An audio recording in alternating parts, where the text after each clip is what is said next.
वसुदेवसुतं देवं कंसचाणूरमर्दनं देवकी परमानन्दं कृष्णं वन्दे जगद्गुरुम्। नाहं वसामि वैकुण्ठे नाहं वसामि वैकुण्ठे न योगी हृदये रवौ मद्भक्ता यत्र गायन्ति तत्र तिष्ठामि नारद।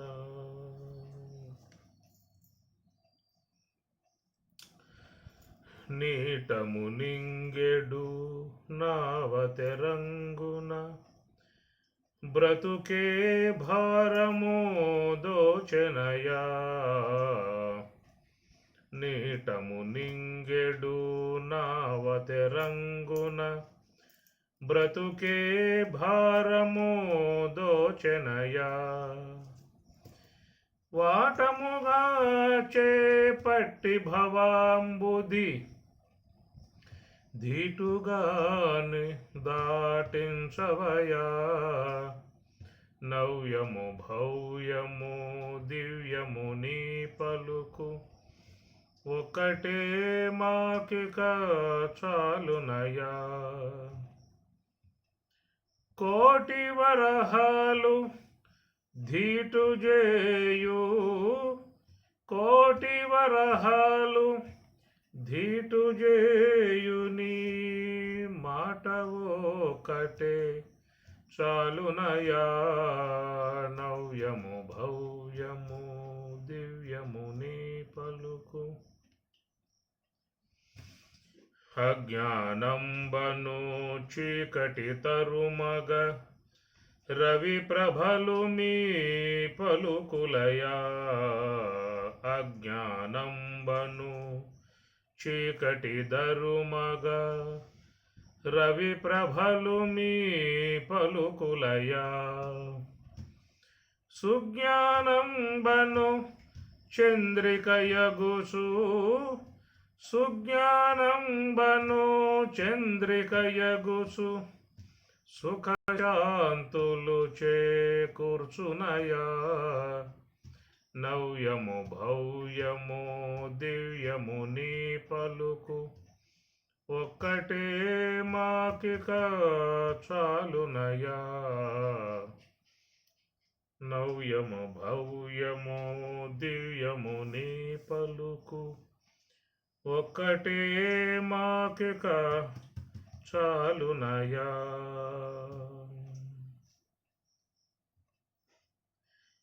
కలయోనులందెల్ల గర్భాద్యవస్థల పురుషుండు దేహియై పుట్టుచుండు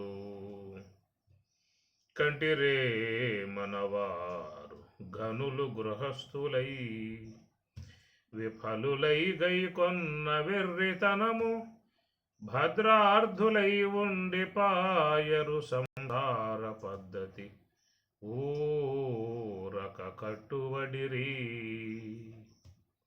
కలయోనులెందెల్ల గర్భాద్యవస్థల జీవుండు దేహియై పుట్టుచుండు తన్నెరుంగడు కర్మతంత్రుడై కడపట ముట్టడు భవశతములకునైనా దీన శుభము లేదు దివ్య కీర్తియు లేదు జగతి పుట్టి పుట్టి సచ్చి సచ్చి జగతి పుట్టి పుట్టి సచ్చి సచ్చి పొరల నేల మనకు పుట్టని సావని త్రోవ వెదకి గొనుట దొడ్డ బుద్ధి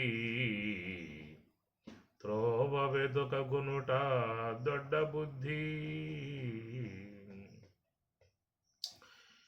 జాతస్య హి ధ్రువో మృత్యుః ధ్రువం జన్మ మృతస్య చ తస్మాత్ అపరిహార్యే అర్థే నత్వం శోచితుం అర్హసి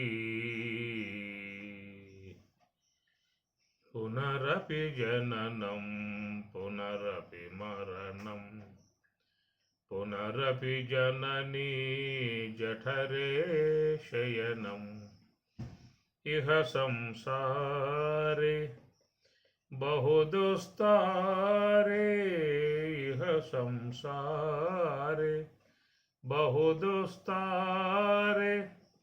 कृपया पारे पाहि मुरारे भज गोविंदम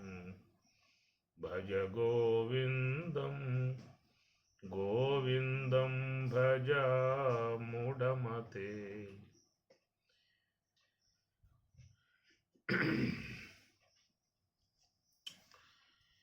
ఈ విధముగా పుట్టుకలు జనన మరణాల విధానాల గురించి మనకు శాస్త్రాలు దాదాపుగా అన్నీ కూడా చెప్పుకొస్తున్నటువంటి విధానము ఉపనిషత్తులు, భగవద్గీత, బ్రహ్మసూత్రములు కానీ అన్ని గ్రంథాలు కూడా జన్మ సిద్ధాంతాన్ని అంగీకరిస్తూ ఉన్నాయి. కొన్ని మతాలు జన్మ సిద్ధాంతాన్ని నిషేధించాయి. మరలా పుట్టబోయేది లేదు, ఇదే ఫస్ట్, ఇదే లాస్ట్, గోల్డెన్ ఛాన్స్, అందువల్ల అనుభవించు రాజా, పుట్టింది పెరిగింది ఎందుకు ఇంకా, ఏమి రుణం కృత్వా ఘృతం పిబేత్, రుణం కృత్వా ఘృతం పిబేత్ భస్మీభూతస్య దేహస్య పునః ఆగమనం కుతః. కాబట్టి రుణం కృత్వా, ఎక్కడెక్కడ అప్పులు బాగా ఏర్పడే అవకాశాలు ఉన్నాయో అక్కడక్కడల్లా మొత్తం అప్పులు చేసి పారేయండి అన్నారు. చాలామంది ఎంత అవకాశం అంత ఈడే వరకు అప్పులు బాగా లాగేస్తారు. చివరికి కోర్టును ఆశ్రయించి ఐపీ తెచ్చుకుంటారు, ఐపీ పెట్టి మారేస్తారు. ఇక వాళ్ళని ఎవరు అనటానికి వీలు లేదు. అప్పు ఇచ్చిన వాడు కూడా అప్పు ఇమ్మని చెప్పి అడిగాడు అనుకోండి, వాడు జైల్లో పడేస్తారు తీసుకుపోయి. ఇదేమిటో అప్పు ఇచ్చి నేను జైల్లో ఉన్నా అని చెప్పి అంటాడు వాడు. అడిగావు కదా వాడిని అప్పు ఇమ్మని చెప్పని, అందువల్ల జైల్లో పడేసావు అంటారు. దీనికి ఐపీ చట్టం ఒకటి ఉంది, ప్రభుత్వం పెట్టింది. అప్పులు చేసినా కానీ ఏం భయం లేదు, ఐపీ పెట్టేసుకున్నారంటే హాయిగా తిరగవచ్చు. రుణం కృత్వా ఘృతం పిబేతు, అయ్యా ఎంతెంత అవకాశాలు ఉన్నాయో అప్పులు చేసి పారేసి బాగా అనుభవించు అన్నాడు. భస్మీభూతస్య దేహస్య, ఈ దేహం కాలిపోయాక పునః ఆగమనం కుతః, రాబోయేది ఏముంది ఇంకా, అందువల్ల నువ్వు దాని గురించి ఏం భయపడాల్సిన అవసరం లేదు అని ఈ విధంగా చార్వాక సిద్ధాంతాలు బోధిస్తూ ఉన్నాయి. కొన్ని మతాలు కూడా జన్మ సిద్ధాంతాన్ని అంగీకరించటం లేదు. ముఖ్యంగా పాత నిబంధన, ఓల్డ్ టెస్టిమెంట్, దాంట్లో మీకు జన్మ సిద్ధాంత విధానాలు లేవు.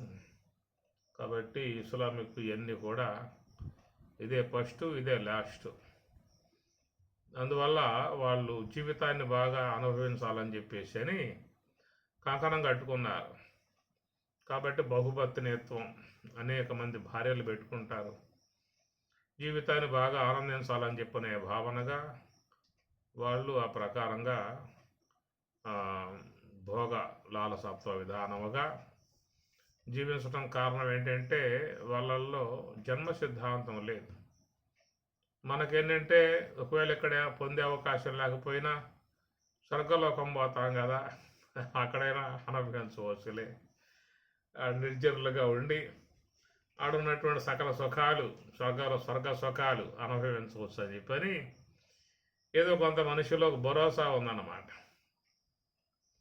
ఈ జన్మలో సుఖపడలేకపోయినా కానీ ఇక రాబోయే జన్మలైనా సుఖపడతా అని చెప్పని కొంతవాడు ఊరట అంటూ ఉంటుంది. ఎందుకంటే ఇప్పుడు సుఖపడే యోగం లేకపోవచ్చు. కుటుంబ పరిస్థితులు, సంసార భారం, సంసార శకటం లాగటమే సరిపోతుంది. ఇంకేవి కూడా చూసే అవకాశం, వినే అవకాశం లేదు. ఏ తీర్థయాత్రలకి పుణ్యక్షేత్రాలకి పుణ్యతీర్థాలకి ఎక్కడ పోయే అవకాశాలు ఉండవు ఏవి. కాబట్టి ఇల్లే కైలాసం, ఇల్లే స్వర్గంగా కొంతమంది గుండిపోతూ ఉంటుంది. అనేక బాధ్యతలతో వాళ్ళ జీవన విధానం అయిపోతుంది. కాబట్టి ఇప్పుడు ఈ జన్మలో మనకు లేకపోయినా మరలా జన్మ అనేది ఉన్నది కాబట్టి అక్కడైనా పొందుతామని చెప్పి ఒక ఆశ, చిగురొట్టు ఆశతో జీవితాన్ని లాక్కుంటూ పోతూ ఉంటారు. అందుచేత ఇక్కడ ఏంటంటే జన్మ సిద్ధాంత విధానం మనకి చెప్పటం జరిగింది. ఇతర కొన్ని సాంప్రదాయాల్లో ఈ జన్మ సిద్ధాంతం లేదు కాబట్టి మళ్ళా మనం పుట్టబోయేది లేదు. ఎట్లాగో వచ్చాం విశ్వంలోకి, విశ్వం ఏర్పడి ఎంతో కాలం అయింది, ఈనాటికి మనం విశ్వంలోకి వచ్చాం కనుక వచ్చినటువంటి యొక్క జీవితం కొద్ది కాలం పాటు మాత్రమే ఉండిపోయే విధానం ఉంటుంది. అందుచేత మనం జీవితాన్ని బాగా మంచిగా ఎంజాయ్ చేసుకునే విధానముగా అని చెప్పేసి కొన్ని మతాలు ఆ విధముగా జీవితంలో భోగాయేతర జీవన విధానాన్ని కలిగింపజేసుకున్నాయి. కనుక ఇక్కడ జన్మ అనేటువంటి సిద్ధాంత విధానం చూస్తే కఠోపనిషత్తులో కూడా ఆయన గారు ప్రశ్న వేస్తాడు. అసలు జన్మ సిద్ధాంత విధానంగానే కఠోపనిషత్తు అనేది ఆరంభం అయ్యిందన్నమాట. యమధర్మరాజు 3 వరాలు ఇస్తే దాంట్లో చివరి వరంగా ఆయన గారు కోరుకుంటాడు, అయ్యా ధర్మరాజా, ఇది చాలామందిలో బాధిస్తున్నటువంటి విధానము, పండితులు పామరులు అందరికీ ఈ సందేహం అనేది ఉన్నది, దాన్ని తీర్చగలిగేటువంటి విధానం నువ్వే, ఇంకెవరు చెప్పే అవకాశాలు, నువ్వు యముడు, అంతకుడు కాబట్టి మరి చనిపోయిన తర్వాత జీవుడు ఉన్నాడా లేడా అనేటువంటిది సందేహం లోకంలో ఉన్నది. చనిపోయిన తర్వాత ఇంకేముందాయా, ఈ శరీరంలో ఉన్నటువంటి పంచభూతాలు చేరిపోయాయి అంతేక, ఇంకేం లేదేక అని మరి ఈ విధముగా భౌతిక విధానంలో చెప్పే సిద్ధాంతాలు ఉన్నాయి. చనిపోయిన తర్వాత వేరే పదార్థం కూడా ఉన్నది, జీవ పదార్థం ఉన్నది, లోకాంతర గమనం చేస్తుంది, తర్వాత మళ్ళా కర్మానుగుణ్యముగా వేరే దేహాలని ధరిస్తూ ఉందని చెప్పి అంటూ ఉంటారు. అసలు ఉన్నాడా లేడా, ఈ మరి లోన ఒకటి ఉండాలిగా, దేహం కంటే విలక్షణంగా. కాబట్టి దేహం కంటే విలక్షణంగా ఒకటి ఉంటే వాడు ఏమన్నా మళ్ళీ తిరిగి ఇతర లోకాలకు పోవటము, వేరే దేహాలు పొందటము చేసే అవకాశం ఉంటుంది. అందుచేత ఈ దేహం అనేటువంటిది కాకుండా ఈ దేహం పోయిన తర్వాత ఇంకా వేరే పదార్థం అనేది ఉందా లేదా, అస్థిత్యేకే, ఇట్లా కొంతమంది ఉన్నదనేటువంటి విషయంగా సందేహిస్తూ ఉన్నారు. మరి కొద్దిమంది లేదనేటువంటి దానముగా కూడా సందేహిస్తూ ఉన్నారు అని ప్రకారంగా మీ కఠోపనిషత్తు ఈ సందేహం మీదే ఆరంభం చేయబడింది. అది కూడా అద్భుతంగా సబ్జెక్టు చెప్పటం కూడా వస్తుంది. ఇది జన్మ సిద్ధాంత విధానంగా మనకి భగవద్గీతలో చాలా బాహాటంగా స్వామివారు చెప్పుకొచ్చిన విధానం. ఎందువల్ల ఉపనిషత్తుల సారం భగవద్గీత కాబట్టి ఉపనిషత్తులలో ఉన్నటువంటి అంశాన్నే స్వామివారు లేవనెత్తి సందర్భాలను అనుసరించి జన్మ సిద్ధాంత అంశాన్ని ఆయన గారు బోధిస్తున్నటువంటి విధానం. దేహినోస్మిన్ యథా దేహే కౌమారం యవ్వనం జరా తథా దేహాంతర ప్రాప్తి ధీరస్తత్ర నముహ్యతి తథా దేహాంతర ప్రాప్తి. ఇక్కడ జన్మ సిద్ధాంతం ఇది. దేహాంతర ప్రాప్తి తథా, ఆ ప్రకారముగా అని చెప్పండి. ఈ శరీరమునబడేటువంటి దాంట్లో మరి బాల్యం అనేది పోతుంది, యవ్వనం వస్తుంది, యవ్వనం అనేది పోతుంది, వృద్ధాప్యం వస్తుంది. ఇట్లాగా మరి ఒకే శరీరములో అనేక అవస్థలు ఎట్లయితే వచ్చిపోతూ ఉన్న దేహం ఎట్లా ఒకటే అయి ఉన్నదో తదా, ఆ ప్రకారముగా జీవుడు అనబడేటువంటి వాడు ఒక్కడే ఉన్నాడు, వానికి కూడా ఈ దేహాలు అనేటువంటివి వచ్చిపోతూ ఉన్నాయనేదిగా జన్మ సిద్ధాంతాన్ని చెప్పటానికి అవస్థలను ఉదాహరణగా తీసుకున్నాడు. అనగా బాల్యం పోయినా యవనం వస్తుంది, ఆ దేహమే. యవనం పోయినా వృద్ధాప్యం వచ్చింది, ఆ దేహమే. అటనే పూర్వదేహం పోయి ఈ దేహం వచ్చింది, ఆ జీవుడే. ఈ దేహం పోయి రాబోయే దేహం వస్తుంది, ఆ జీవుడే. తదా యదా తదా అని ఉదాహరణగా స్వామివారు అక్కడ చెప్పుకొస్తారు. తదా దేహాంతర ప్రాప్తి, తథా ఆ ప్రకారముగా దేహాంతర ప్రాప్తి అనేది ఉన్నది అనేటువంటి విషయాన్ని స్వామివారు రూఢి చేశారు. జన్మ సిద్ధాంతాన్ని ఆయన గారు చెప్పుకొచ్చారు. తదా దేహాంతర ప్రాప్తి, తదా ఆ ప్రకారముగా దేహాంతరం, దేహ అనంతరం, ఈ దేహం పోయాక మరొక దేహం అనేటువంటిది తప్పనిసరిగా వస్తుంది అనేటువంటి విషయముగా చెప్తున్నమాట. ఇది వైదిక విధానములో వచ్చేటువంటిది ఈ జన్మ సిద్ధాంత విధానం. కనుక దీని మీద వాళ్ళు ఇచ్చినటువంటి వివరణాత్మక అంశం ఏమిటని చెప్పానంటే, దీనికి జన్మ సిద్ధాంత విధానములో వాళ్ళు చెప్పుకొచ్చినటువంటి మాట, మరి సకామ్య కర్మనిష్ఠులు, నిష్కామ్య కర్మనిష్ఠులు, అట్లనే మొదటివాడు కర్మభ్రష్టుడు అని ఈ విధంగా చెప్పుకొచ్చారు. 3 రకాలుగా మానవ జీవన విధానాన్ని డివైడ్ చేశారు. కర్మ భ్రష్టులు అంటే విశ్వాసం లేనటువంటి వారు, అవిశ్వాసులుగా ఉన్నవారు.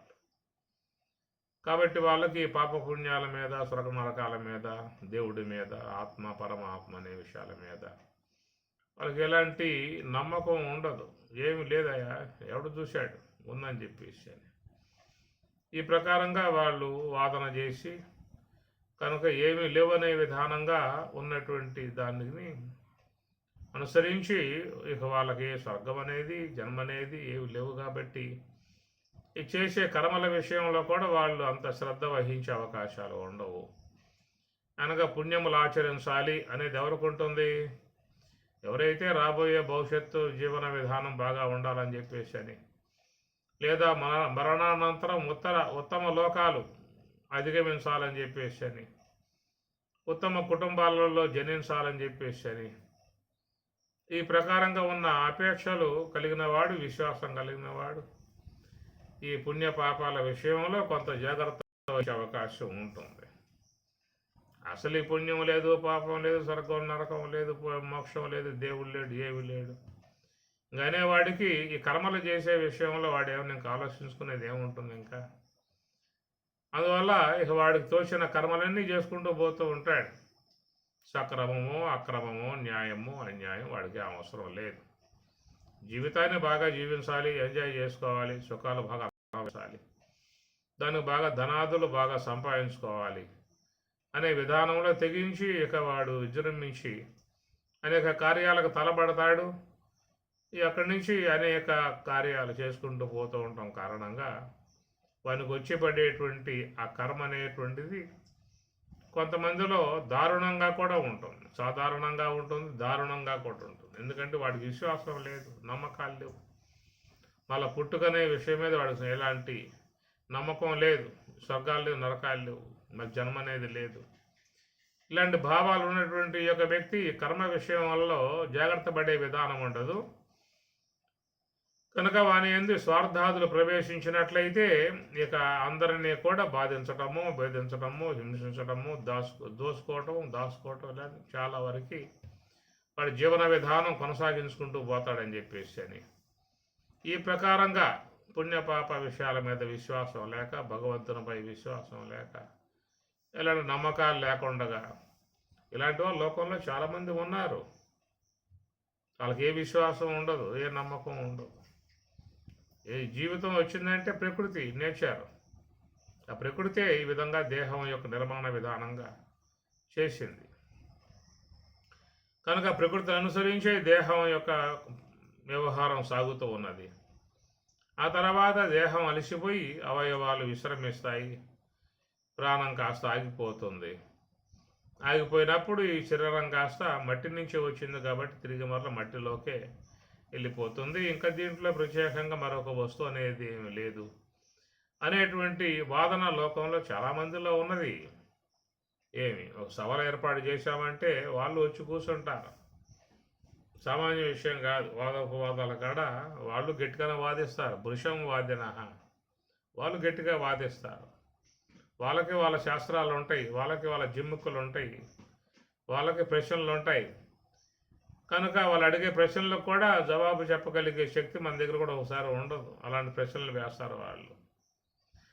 అందుచేత మరి ఈ ప్రకారంగా వాళ్ళు చేసే కర్మలో కూడా విశ్వాస విధానం లేదు కాబట్టి ఇక వానికి అందుబాటులో ఉన్న విధానాలను అనుసరించి కర్మలు చేసే విధానం ఉంటుంది. కనుక అలాగా చేసేటువంటి వాళ్ళ విషయంలోనే ఈ తృణజలోక న్యాయం అనేటువంటి యొక్క అంశాన్ని చెప్పుకొచ్చారు. ఎందుకంటే ఎక్కువగా వాళ్ళు మరి స్వార్థపూరితమై విశ్వాసరహితులై మరి ఎలాంటి యొక్క ఆత్మ విధానం లేదనే విషయంలో అవిశ్వాస మార్గాన్ని అనుసరించి చేసుకోబోతారు. కాబట్టి ఈ ప్రకారంగా చేసినటువంటి వాళ్ళ విధానం గురించి చెప్పినప్పుడు ఇక వాళ్ళకి ఉత్తమ లోకాలు, ఉత్తమ గతులు, ఇంకెక్కడికో పోవటాలు లాంటి అనేటువంటి యొక్క అంశం లేదక. ఎందుకంటే వాళ్ళలో కర్మ కూడా అంత పటుత్వంగా పుణ్యగతులకు తీసుకుపోగలిగేటువంటి యొక్క నేర్పరితనంగా ఆ పుణ్య విధానం లేకపోవటంతో ఇక అలాంటి వాళ్ళు ఈ విషయంలోనే వాళ్ళు చేసినటువంటి కార్యాలకు, పాప కార్యాలకు, దోష కార్యాలకు ఫలితముగా ఇక్కడ మరి ఈ జన్మ పరంపర విధానాన్ని అనుసరించే విధానముగా మృత్యు సంసార సాగరాత్ అని స్వామి చెప్పినట్లుగా మృత్యురూప సంసార సాగరం, ఇది సాగరంతో పోలిచారు. మృత్యురూపం ఎప్పుడు కూడా ఈ దేహాలు ధరిస్తూ ఉంటాడు, వదులుతూ ఉంటాడు, ధరిస్తాడు, వదులుతూ ఉంటాడు. ఇట్లాగా పోయే విధానం. ఎందుకంటే వానికి ఉత్తమ గతులు తీసుకోగలిగేటువంటి జ్ఞానం కానీ పుణ్యం కానీ ఇలాంటివి లేనప్పుడు ఆ చేసిన కార్యాల సంబంధమై ఉన్నటువంటి ఆ దోషాలు వాడికి ఇక్కడే ఆ జన్మ పరంపరలుగా తీసుకుపోయే విధానం అనేది చెప్పుకొచ్చారు. దాని పరమాత్మ కూడా భగవద్గీతలో ఆసురీం యోనిం ఆపన్న మూఢా జన్మని జన్మని జన్మని జన్మని ఆసురీం యోనిం ఆపన్ మూఢా పరమాత్మ అంటూ మూఢుడు రావాడు. ఎంతో మంచిగా జీవించే అవకాశము, పుణ్యాన్ని ఆర్జించుకునే విధానము, జ్ఞానాన్ని సంవర్ధన చేసుకునే విధానము, ఎన్నో అవకాశాలు ఉన్నాయి. ఎక్కడికి ఇన్ని అవకాశాలు ఉన్నటువంటి వాడే ఉండి కూడా అవకాశాలని వినియోగించుకోకుండా మూర్ఖంగా, అజ్ఞానంగా వాని యొక్క నాస్తిక దృక్పథంతో ఈ విధంగా జీవించాడు. ఇక అలాంటి వాడికి ఏమిటయ్యా అని చెప్పనంటే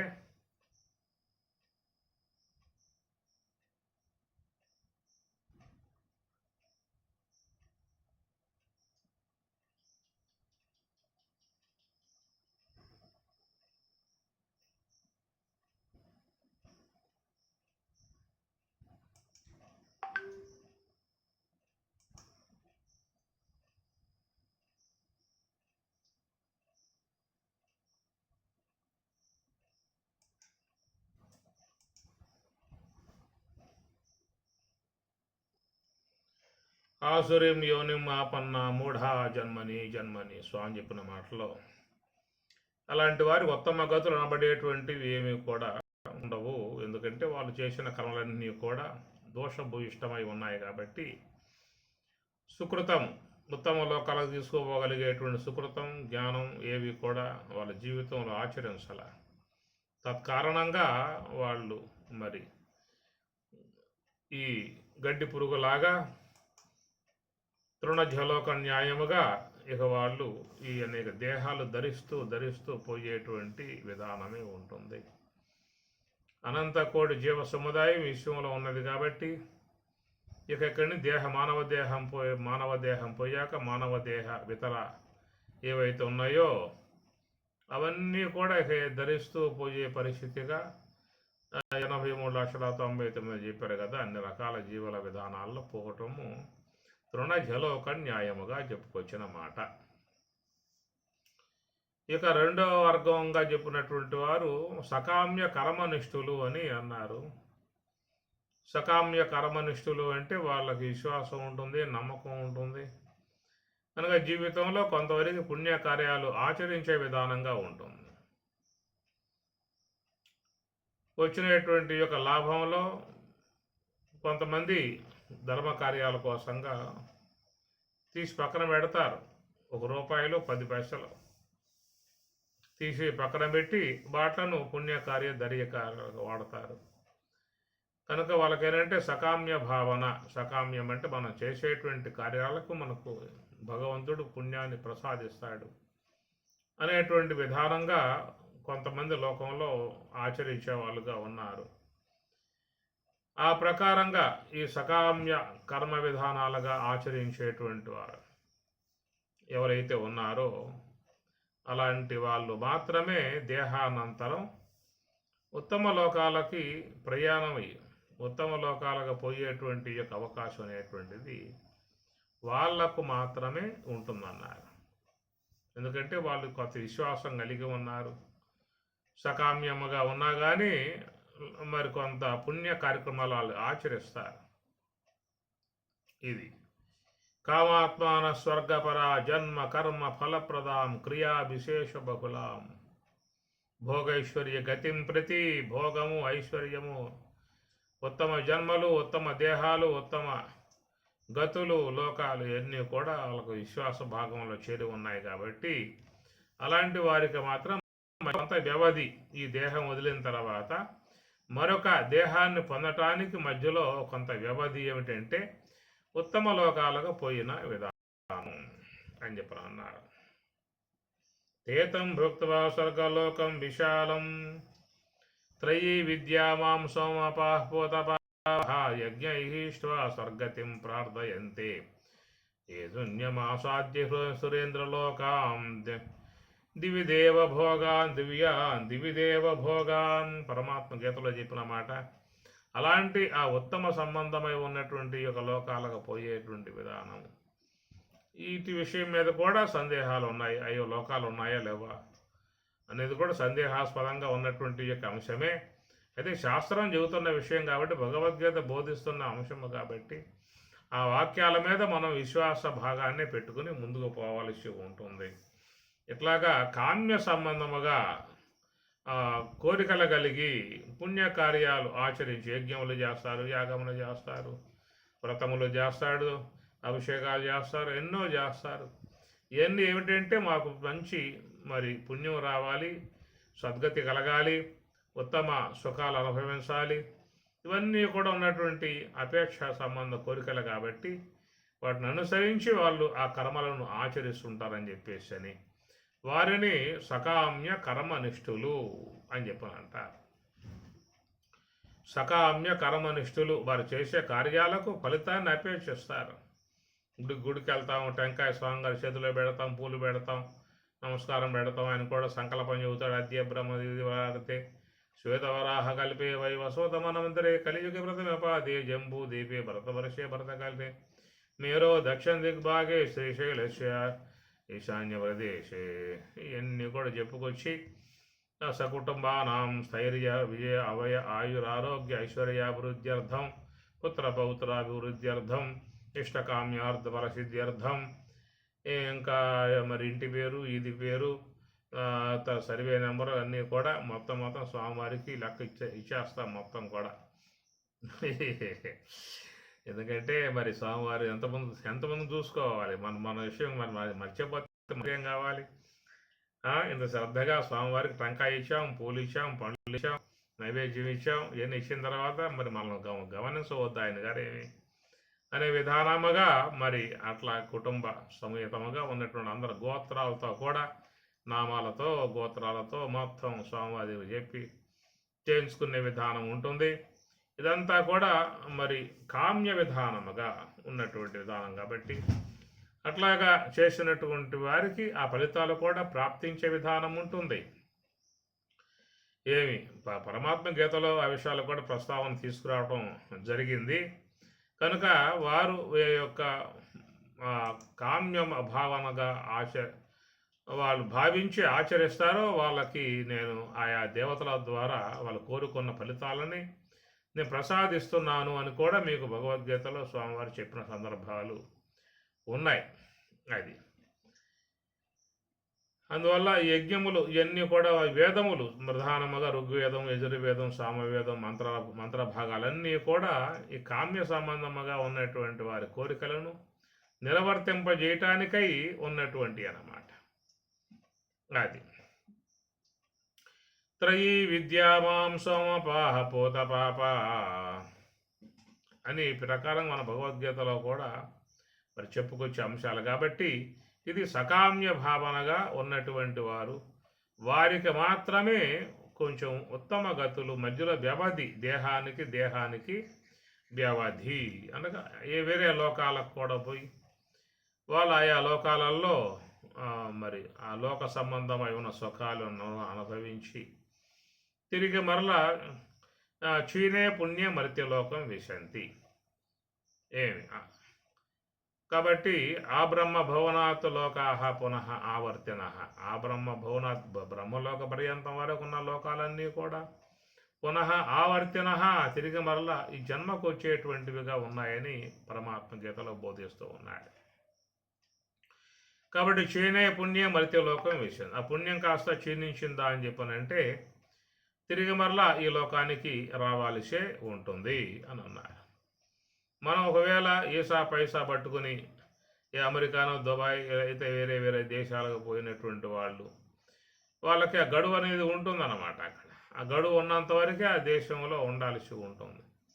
ఆ గడువు కాస్త అయిపోయిందా అంటే మళ్ళీ ఫ్లైట్ ఎక్కి మన దేశానికి మనం వచ్చేసుకోవాల్సి ఉంటుంది. ఇది ఒక నియమం ఎట్లయితే ఉన్నదో అట్లాగా మరి దేహానంతరం ఈ జీవుడు ప్రయాణం చేసి ఆయా లోకాలకు పోయినటువంటి వాడై ఆ పుణ్య విశేషం ఉన్నంత వరకు వానికి అడుండే అవకాశం ఉంటుంది. అది కాస్త అయిపోయిందా అంటే తిరిగి మళ్ళా భూలోకానికి రావాలని చెప్పి అనేదిగా క్షీణే పుణ్యం మర్త్యలోకం విశంతి. ఆ పుణ్యం కాస్త క్షీణించిందా అంటే మళ్ళీ మర్త్యలోకానికి వచ్చి పడాల్సిందే. ఇది మధ్యలో మీకు గ్యాప్ అనేది ఉన్నదా లేదా అనే విషయం మీద చెప్పేటువంటి మాట సకామ్య కర్మనిష్ఠుల కాడ ఈ చెప్పేటువంటి మాట. మధ్యలో అసలు గ్యాపే లేకుండా ఇక వాడికి ఆ జన్మ పరంపర ప్రవాహం సంసార సాగరం అన్నట్లుగా ఒక అల పోతే మరో కాల, ఒక అల పోతే మరో కాల, అలపోతే మరో కాల, అలపోతే మరో కాల తన్నుకొస్తూ ఉంటాయి. ఎమ్మటెమ్మటెమ్మట పక్కనే అలలు ఎట్లా అయితే వస్తూ ఉంటాయో అట్లాగా ఈ జీవులు కూడా ఈ దేహం పోగానే మరొక దేహం, ఆ దేహం పోగానే మరొక దేహం, ఆ దేహం పోగానే మరొక దేహం అనేది పరంపరా విధానం అంతయు కూడా ఎవరని చెప్పనంటే అవిశ్వాసులు అనే మాట వాడారు. విశ్వాసరహితులై ఉన్నటువంటి అజ్ఞశ్చ అశ్రద్ధదానశ్చ సంశయాత్మ వినశ్యతి నాయం లోకోస్తిన పరో న సుఖం సంశయాత్మన. కాబట్టి వాడికి వేరే లోకాలకు ప్రయాణం చేసే అవకాశం లేదని స్వామి చెప్పేశాడు. ఏమి సంశయాత్మ అజ్ఞశ్చ అశ్రద్ధదానశ్చ అజ్ఞానిగా ఉన్నాడు. అశ్రద్ధదానశ్చ శ్రద్ధ లేదు, పుణ్యకరాలు చేసే విషయంలో శ్రద్ధ లేదు వాడికి. సంశయాత్మ సంశయం కలిగి ఉన్నాడు అనగా ఆత్మ ఉన్నదా, మోక్షం ఉన్నదా, దేవుడు ఉన్నాడా, జన్మ ఉన్నదా, పుణ్యం ఉందా, పాపం ఉందా, ఏముంది అసలు ఉన్నాయని చెప్పేసి అని ఎవరైనా చూశారా, ఉన్న వాటిలో చూశారా అని ఈ విధంగా ప్రశ్నలు అనేది పరంపరగా పుడుతూ ఉంటాయి. ఆ విషయం మీద స్వామివారు మాట్లాడుతూ అజ్ఞశ్చ అశ్రద్ధదానశ్చ సంశయాత్మ వినశ్యతి. ఈ సంశయములు కలిగి ఉన్నవాడు వినశ్యతి, వానికి పతనానికి మార్గం వేసుకునే విధానమే అని స్వామి చెప్పేసి. నా అయం లోక నాస్తి పరమితి. ఈ లోకంలోనూ వాడికి ఉత్తమ సుఖాలు పొందే అవకాశం లేదు. మరణానంతరం పరం వేరే లోకాలకు కూడా పోయి అనుభవించే అవకాశాలు లేవు అని మనకి పరమాత్మ భగవద్గీతలో చెప్తున్న అంశము. న సాంపరాయ ప్రతిభాతి బాలం ప్రమాద్యంతం విత్త మోహేన మూఢం అని కఠోపనిషత్తులో కూడా ఈ యొక్క విషయాన్ని గురించి ప్రస్తావన చేస్తూ నాయం పరమితి మాని, వాడి అయం వీడికి పరం వేరే లోక గమనం అనేటువంటిది నా ఆస్తి లేదు.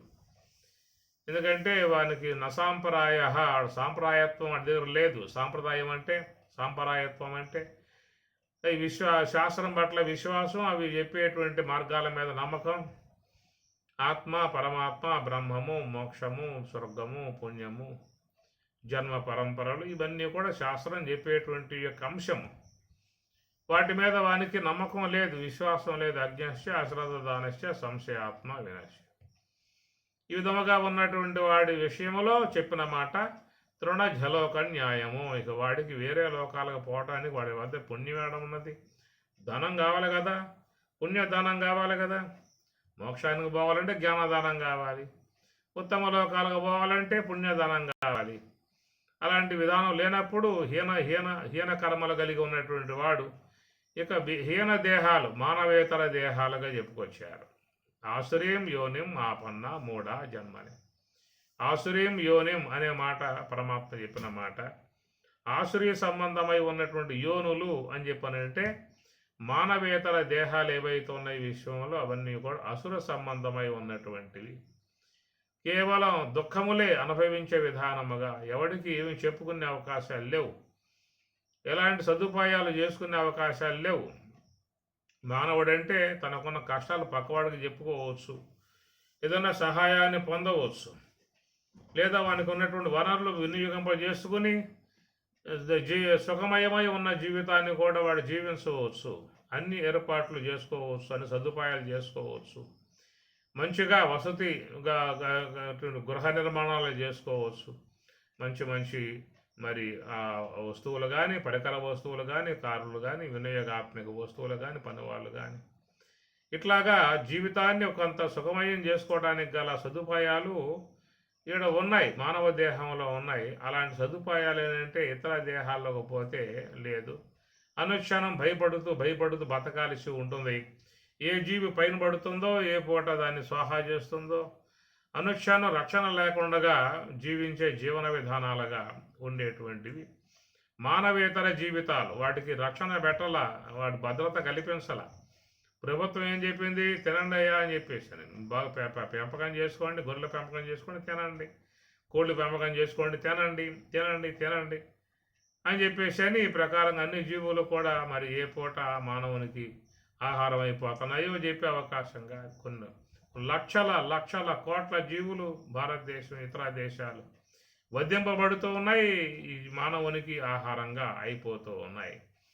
ఇట్లాగా మరి ఈ మానవ దేహం పొందటానికి పూర్వం ఈ ఉన్నటువంటి జీవులు కూడా ఈ మానవులుగా కనపడేటువంటి వాళ్ళు ఈ పూట ఈ దేహం ధరించడానికి రాకముందు, దేహం ధరించకముందు మరి ఎలాంటి జీవులలో పడ్డారు, ఎవరెవరు ఆ జీవులను వధించారో, తిన్నారో, తీశారో.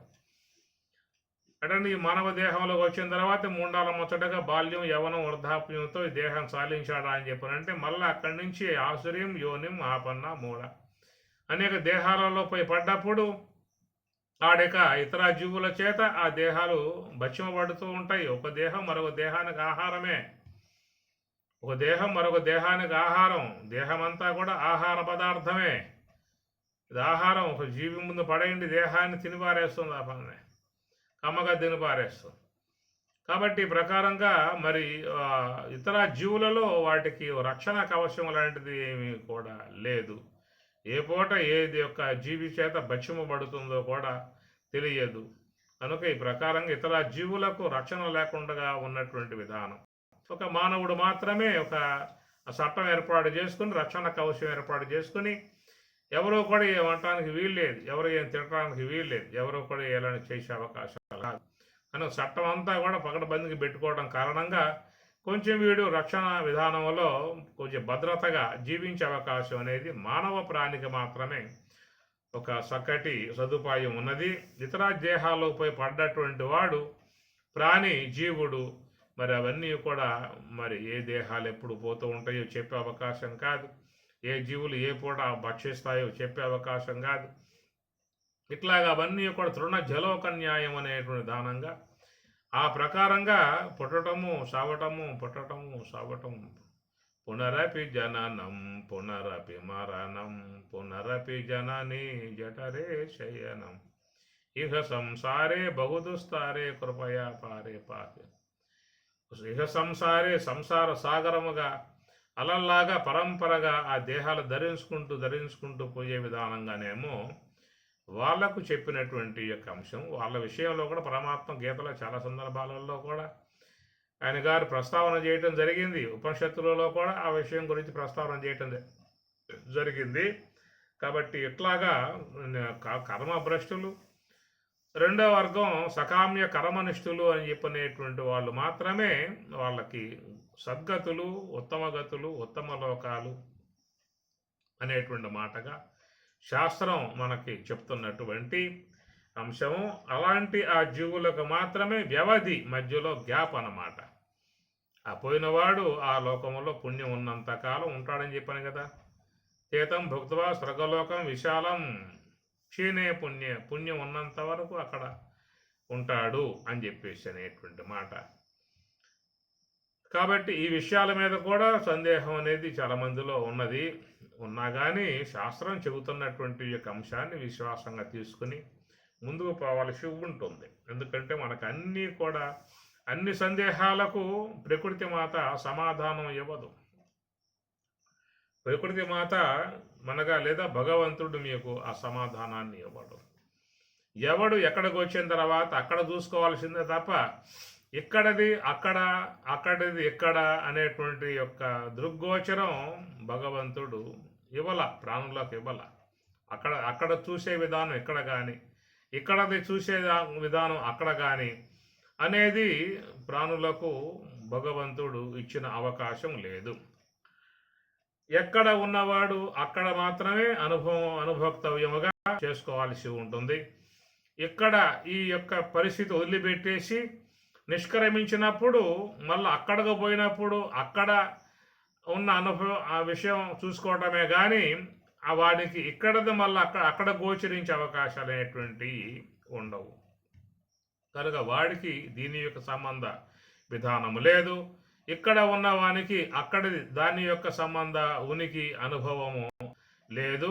ఇక్కడ ఉన్నప్పుడు ఇక్కడ సంబంధ అనుభవాన్ని పొందాల్సిందే, అక్కడ ఉన్నప్పుడు అక్కడ సంబంధ అనుభవాన్ని పొందాల్సిందే తప్ప వానికి రెండు కూడా మరుగైపోయి ఉంటాయి. ఇక్కడికి వస్తే అది మరుగవుతుంది, ఆడగో ఇది మరుగవుతుంది. ఉదాహరణకు గమనించండి, ఇప్పుడు మనం జాగ్రత్త అవస్థలో ఉన్నాం, అనేకం చూస్తూ ఉన్నాం, వింటూ ఉన్నాం, అనేక మందితో మాట్లాడుతూ ఉన్నాం, మిత్రులు, స్నేహితులు, పరివారము, బంధువులు, భార్య, బిడ్డలు, కొడుకులు, మనవలు, మనవరాళ్ళు, ఎంతోమందితో అనుబంధంతో వ్యవహరిస్తున్నటువంటి యొక్క నీవు ఇక్కడ ఈ యొక్క జాగ్రత్త అవస్థలో ఉన్న నీవు ఒక్కసారిగా మరి ఈ జాగ్రత్త అవస్థ వీడి స్వప్నావస్థకు పోయావు అని చెప్పనంటే ఈ మొత్తం పోయింది. ఇక్కడ ఉన్నటువంటి ఫ్లాట్లు, భూములు, ఇండ్లు, భార్య, బిడ్డలు, కొడుకులు, కోడలు, మనవరాలు అక్కడ ఎవరున్నారు? అక్కడ మొత్తం ఈ అవస్థ నుంచి నువ్వు కొంచెం జారి మరొక అవస్థకు పోయావు అని చెప్పనంటే ఇక ఆ స్వప్నావస్థలో అక్కడ ఉన్నవి చూసుకుంటావే తప్ప అక్కడ ఉన్నవాడికి ఇక్కడ ఏమి కూడా తెలియబడే అవకాశం లేదు. అక్కడ ఉన్నవాడే ఉండగా ఇక్కడ ఏమైనా ఏదన్నా జరిగిపోతూ ఉంటాయి. ఏదైనా ఏమి మరి దొంగల పడి గృహంలో అన్నీ దోసుకుపోవచ్చు. ఎవరు ఆత్మీయులుగా ఉన్నటువంటి వాళ్ళు దూరమే ఉండవచ్చు. ఇంకెవరైనా బాగా దగ్గరగా ఉన్నటువంటి వాళ్ళు అసువులు భాష విధానం ఉండవచ్చు. ఏమి జరుగుతూ ఉన్నా కానీ స్వప్నావస్థలో ఉన్నటువంటి వాడికి అన్నీ కూడా తెలియబడి ఏమైనా దుఃఖానికి గురి అవకాశం ఉంటుందా? లేదు కదా. తిరిగి మరలా వాడు స్వప్నావస్థ నుంచి జాగ్రత్త అవస్థకు వచ్చినప్పుడు అప్పుడు ఇక్కడ ఉన్నటువంటి వాటిని దర్శిస్తాడు. ఒకవేళ నిద్రలో ఉన్నప్పుడు ఈ యొక్క పరిణామాలు జరిగాయి వాటి విషయంలో విలపిస్తాడు, దుఃఖపడతాడు, బాధపడతాడు, అలమటిస్తాడు, అనేకం చేస్తాడు ఎటు ఉన్నప్పుడు. కానీ స్వప్నావస్థలో ఉండగా జరుగుతూ ఉన్నాయి కదా, నిద్రలో ఉండగా జరుగుతూ ఉన్నాయి జాగ్రత్త అవస్థలో. కాబట్టి వానికి ఏం పట్టింది లేదు. తిరిగి మరలా వాడు అక్కడి నుంచి జాగ్రత్త అవస్థకు వచ్చినప్పుడు ఇక్కడ జరిగినటువంటి విషయాలు తలంచుకొని బాధపడే పరిస్థితి ఏర్పడుతుంది అంతవరకు. కాబట్టి మనకి ఈ జాగ్రత్తలో ఉన్నటువంటి యొక్క అంశాలు స్వప్నంలోకి పోయాక మీకేమీ తెలియబడవు. స్వప్నంలో ఉన్నటువంటి యొక్క అంశాలు సుషుప్తిలోకి పోయాక మీకు ఏమీ కూడా తెలియబడవు. కాబట్టి సుషుప్తి అవస్థలో ఉన్నప్పుడు అక్కడ ఉన్న పరిస్థితులు అక్కడ అనుభవంలోకి వస్తాయి. స్వప్నావస్థలో ఉన్నప్పుడు ఆ స్వప్నంలో ఉన్నటువంటి పరిస్థితులు అక్కడి నీకు అనుభవంలోకి వస్తాయి. దాని నుంచి జాగ్రత్త అవస్థకు వస్తే జాగ్రత్త అవస్థలో ఉన్నటువంటి వాటిల సంబంధ అనుభవాలు ఇక్కడ కలుగుతూ ఉంటాయి. కాబట్టి ఇదంతా ఒక ఒక తెరమరుగు చాటున జరుగుతున్నటువంటి విధానాలు. ఎన్నో సంపాదించాం, ఎన్నో బ్యాంకుల్లో పెట్టాం, ఎన్నో మిద్దులు కట్టాం, మేళ్ళు కట్టాం, పన్నెండు పొలాలు కొన్నాం, ప్లాట్లు కొన్నాం, అన్నీ కొన్నాం. నిద్రపోతే ఏమున్నాయండి? ఒక్కడు నీకు తెలియబడుతుందా? ఒక్కడు నీకు జ్ఞాపకంగా ఉంటుందా? మొత్తం పడిపోతాయి కదా. కనుక నిద్ర నుంచి మహానిద్రగా పోయావు అనుకో, ఇంకేముంది చెప్పండి. ఇంకా ఆ నిద్ర నుంచి మళ్ళీ జాగ్రత్త వ్యవస్థకు వస్తున్నావు కాబట్టే తిరిగి వచ్చిన తర్వాత ఎన్ని నా ప్లాట్లు, ఎన్ని నా భూములు, ఎన్ని బ్యాంక్ బ్యాలెన్సులు, ఇదంతా నా పరివారం, నీ బంధువులు, ఇవి చెప్పుకుంటున్నావే కానీ స్వప్నం నుంచి బయటపడకపోతే, జాగ్రత్త వ్యవస్థకు రాకపోతే, ఆ స్వప్నం నుంచి అట్నుంచే సుషుప్తి అవస్థకి, ఆ సుషుప్తి అవస్థ నుంచి మరణావస్థకు పోయావనుకో, ఏమున్నాయి ఇక్కడ అసలు? ఏమి లేవు కదా. కాబట్టి ప్రకారంగా ఇవన్నీ కూడా ఒక అవస్థలో గోచరించే మరొక అవస్థలో గోచరించవు. అట్లాగా జీవులకు ఇక్కడ ఉన్నటువంటి వారికి అక్కడే తెలియబడవు, అక్కడ ఉన్న వాళ్ళకి ఇక్కడే తెలియబడవు. ఎక్కడ ఉన్నవానికి అక్కడే మాత్రమే గోచరించే విధానం, ఒక చట్ట విధానం విశ్వంలో ఏర్పడి ఉన్నటువంటిది అది. కాబట్టి ఆ ప్రకారముగా మరి ఈ యొక్క దాని విషయాల్లో మనకి విశ్వాసము అని చెప్పినాను, ఒక నమ్మకము అని చెప్పిన అన్నారు, నమ్ము అన్నారు. శ్రద్ధావాన్ లభతే జ్ఞ, శ్రద్ధ వహించు అన్నారు. కాబట్టి అవిశ్వాసంగా ప్రవర్తించమాక. ఎందుకంటే ఇక్కడ తెలియబడ్డాయి అక్కడే తెలియబడవు, అక్కడ తెలియబడుతున్నప్పుడు ఇక్కడే తెలియబడవు అని చెప్పని మనం ఇప్పుడు చెప్పుకున్నాం. కాబట్టి కనుక ఆయన ఏదో ఉన్నాయి చెప్పనే విధానంగా శాస్త్ర విధానంగా సర్వేశ్వరుడు బోధిస్తూ ఉన్నాడు. వాటి పట్ల నమ్మకం విశ్వాసంతో ప్రయాణం చేయాల్సి ఉంటుంది. కాబట్టి దాని విషయంలో ఉన్నటువంటి వాడు సకామ్య కర్మనిష్ఠుడు అనేదిగా చెప్పుకున్నాము. వాడు ఏ కార్యం చేసినా కానీ లాభం ఉండాలి, లాభం లేకుండా వాడు ఏ కార్యము చేయడు. ఏ పుణ్యకార్యమైనా, ఏ దాన ధర్మాలైనా, ఏ వ్రతాలైనా, ఏవైనా కానీ కాక వానికి పుణ్యదానం కావాలి, పుణ్య ప్రయోజనం కావాలి, వానికి ఒక చక్కటి సద్గతి లభించాలనే అపేక్షలు, ఇవన్నీ కూడా సకామ్యముగా ఉన్నటువంటి వాడికి ఉంటాయి. కాబట్టి వాడి యొక్క వ్యవహారము తృణ జలోకన్యాయముగా చెప్పే అవకాశంగా లేదు. అలాంటి వాళ్ళు పుణ్య విశేషముతో ఉత్తమ గతులకు పోతారనేదిగా చెప్పేది. కాబట్టి వాళ్ళ మధ్యలో వ్యవధి అనేటువంటిది చెప్పటం జరిగిందన్నమాట. వీరిద్దరు ఎక్కడ, ఒకటి అవిశ్వాసంగా ఉన్నటువంటి వారు, రెండవది విశ్వాసంతో ఉన్నటువంటి వారు. ఇరువురు లోకంలో ఉన్నారు. అవిశ్వాసంగా ఉన్న వాళ్ళు ఉన్నారు, విశ్వసించి అనుష్ఠించేటువంటి వాళ్ళు కూడా ఉన్నారు. కాబట్టి వీళ్ళిరువురి యొక్క విషయంలోనే తృణ ఇహలోక న్యాయము అని, మరొకటి దేహాంతర గమనము, దేహం పోయిన తర్వాత వారి పుణ్య విశేషాన్ని బట్టి ఉత్తమ గతులకు పోయే విధానముగా చెప్పేటువంటి మాట. వానికి వ్యవధి ఉంటుంది, వ్యవధి ఉండదు అని చెప్పని. ఇక మూడవ వానిగా చెప్పినప్పుడు వాళ్ళు నిష్కామ్య కర్మనిష్ఠులుగా చెప్పారు. నిష్కామ్య కర్మనిష్ఠులు అంటే వాళ్ళకి ఏంటంటే ఎలాంటి అపేక్షలు అనేటువంటి ఉండవు, భగవత్ప్రీత్యర్థం, భగవద్ అనుగ్రహం మాకుంటే చాలు, ఇది వాళ్ళ భావన. కనుక భగవంతుడే మాకు ఏది శ్రేయస్సో అది ఇస్తాడు, మేము కోరుకోవాల్సిన అవసరం లేదు ఏమి అని ఆ విధముగా మా అందరూ కూడా అలాంటి వాళ్ళు. భగవంతుని ఏందే భరోసా, భగవంతుడే మాకు ఏది మేలో ఏది శ్రేయస్సో ఆయన ప్రసాదిస్తాడు.